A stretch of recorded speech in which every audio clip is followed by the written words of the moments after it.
A very good morning, dear students. I'm your commerce teacher Sanjana. Hope you all of you are well. Students, in today's class, we will do one question of final accounts. In yesterday's class, we had done question number 13. I hope आप लोगों को clear समझ में आया होगा.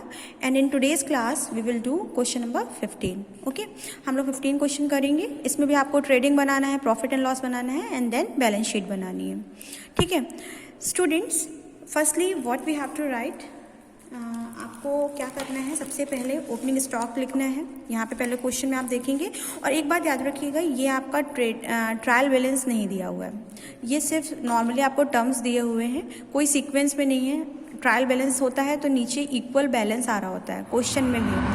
ठीक है, तो आपको यहाँ से स्टार्ट करके देखते हुए पूरा लास्ट तक के देखते जाना है कि कोई आपका ट्रेडिंग का आइटम तो नहीं है या पीएल का आइटम तो नहीं है. तो स्टार्टिंग से हम लोग देखना शुरू करते हैं. Capital, balance sheet, balance sheet, balance sheet, balance sheet के ही आइटम्स हैं.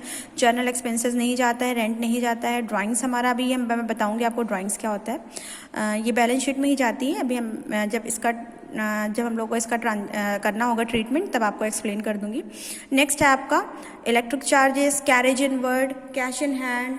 ठीक है, उसके बाद नेक्स्ट आपका आता है ओपनिंग स्टॉक. यहाँ पे ओपनिंग स्टॉक 8000 दिया हुआ है, तो मैंने लिखा है टू ओपनिंग स्टॉक. ठीक है, अभी मैंने यहाँ पे देखा था रिटर्न आउटवर्ड दिया हुआ है.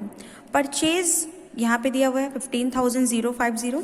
ठीक है, 15,050. ठीक है, और परचेज रिटर्न को ही रिटर्न आउटवर्ड बोलते हैं. देखिए, हमने खरीदा सामान और बाहर वापस कर. अब जब सामान वापस करेंगे तो बाहर की तरफ वापस जाएगा, क्योंकि मेरे पास नहीं आएगा. सामान वापस होकर के बाहर जा रहा है, इसलिए आउटवर्ड वाला जो होता है वो परचेज रिटर्न होता है. और इसको इसमें से क्या करना होता है, माइनस करना होता है. फिर जब हम लोगों ने परचेज में से रिटर्न आउटवर्ड, जो कि 150 रुपीज़ है, इसमें दिख रहा है आपको, देखिए रिटर्न आउटवर्ड 150 है. इसको माइनस करने के बाद हमारा आया 14,900. उसके बाद मैंने आपको बताया था कैरेज जाता है. कैरेज लिखा हो, सिर्फ कैरेज लिखा हो तब भी ट्रेडिंग में डालना है. कैरेज इनवर्ड लिखा हो तो भी हम लोग को ट्रेडिंग में डालना है. ठीक है, 5,550 रुपीज़ था. देन वेजेस आपका दिया हुआ है. वेजेस हम लोगों का जो है वो भी हमारा ट्रेडिंग में ही जाता है. 2,560 वेजेस हम लोगों ने डाल दिया. अब इसके बाद इलेक्ट्रिसिटी चार्जेस दिए हुए हैं, लेकिन इलेक्ट्रिक चार्जेस 475 ये जो दिए हुए हैं ये हमारे ऑफिस से रिलेटेड है. और ये हम लोग वैसे तो कभी कभी इलेक्ट्रिसिटी चार्जेस फैक्ट्री का भी होता है, क्योंकि हमने बताया ना ट्रेडिंग में सिर्फ फैक्ट्री से रिलेटेड चीज़ें आती हैं. कभी इलेक्ट्रिसिटी जो होगी फैक्ट्री में भी यूज़ हो सकती है, लेकिन वहाँ पे स्पेसिफिक वर्ड दिया होगा, फैक्ट्री इलेक्ट्रिसिटी चार्जेस या फिर फैक्ट्री लाइटिंग. ठीक है, यहाँ पे हम फैक्ट्री लाइट नहीं लिखा हुआ है, इलेक्ट्रिक चार्जेस लिखा हुआ है, जिसको हम लोग ऑफिस में ही मानेंगे. जब कुछ नहीं लिखा होगा तो ऑफिस का ही मानेंगे. ठीक है, तो अब इतना लिखने के बाद इसमें से यहाँ पे हम लोग क्लोजिंग स्टॉक भी लिखते थे, लेकिन क्लोजिंग स्टॉक कब बाई में लिखते थे, जब नीचे दिया होता है. ठीक है, जब नीचे दिया होगा क्लोजिंग स्टॉक तो दो जगह जाएगा. एक बार तो ट्रेडिंग में जा रहा था, एक बार कहाँ जा रहा था, बैलेंस शीट में जा रहा था. लेकिन अभी ये क्लोजिंग स्टॉक एडजस्टमेंट में नीचे अलग से नहीं दिया हुआ है, यहाँ पे सारे आइटम्स के साथ दिया हुआ है, इसलिए इसको सिर्फ एक ही जगह डालना है. ये बात आपको बहुत ध्यान रखनी है कि जब भी क्लोजिंग स्टॉक नीचे लाइन दी होगी तब तो दो जगह उसकी एंट्री होगी, एक बार ट्रेडिंग में और एक बार बैलेंस शीट में, एसेट्स में. लेकिन जब एक ही बार दिया हो तो सिर्फ इसको एसेट्स की तरह ट्रीट करेंगे, इसीलिए मैंने इस साइड इसको नहीं डाला है. ठीक है, और जब हम लोगों ने इसको टोटल किया और इस साइड का टोटल किया, उसके बाद मैंने देखा कि इसी साइड का ज़्यादा आ रहा था. 29,450 ही अमाउंट आ रहा था और इस साइड का कम आ रहा था. दोनों का डिफरेंस करेंगे तो आपका आएगा 3,440.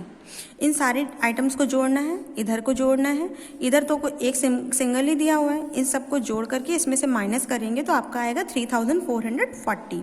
ये आपका ग्रॉस प्रॉफिट हो जाएगा. इसको हम लोग, जैसे मैंने पिछले क्वेश्चन में बताया था, इसको प्रॉफिट एंड लॉस में ट्रांसफ़र करना होता है. जो क्रॉस ट्रांसफ़र होता है, टू से किधर आ जाएगा, बाई साइड में आ जाएगा. उसके बाद हम लोग को देखना है कि अब प्रॉफिट एंड लॉस में क्या क्या जाएगा. कैपिटल, मशीन, बिल्डिंग, डेटर्स, ये सब नहीं जाता है. जर्नल एक्सपेंसेस ये हमारे प्रॉफिट एंड लॉस में जाते हैं. 3,275 था, डाल लिया. रेंट है तो रेंट भी हम लोग 3,425 है, ये भी हम लोगों ने रेंट भी डाला है. ड्राइंग्स हमारा अभी बताया मैंने, बैलेंस शीट का आइटम है. अभी इसको जब ट्रीटमेंट होगा तब और बता देंगे. नेक्स्ट आपका है कैरेज इनवर्ड हो गया है. और इलेक्ट्रिक चार्जेस आपको इसमें डालने हैं 475 के.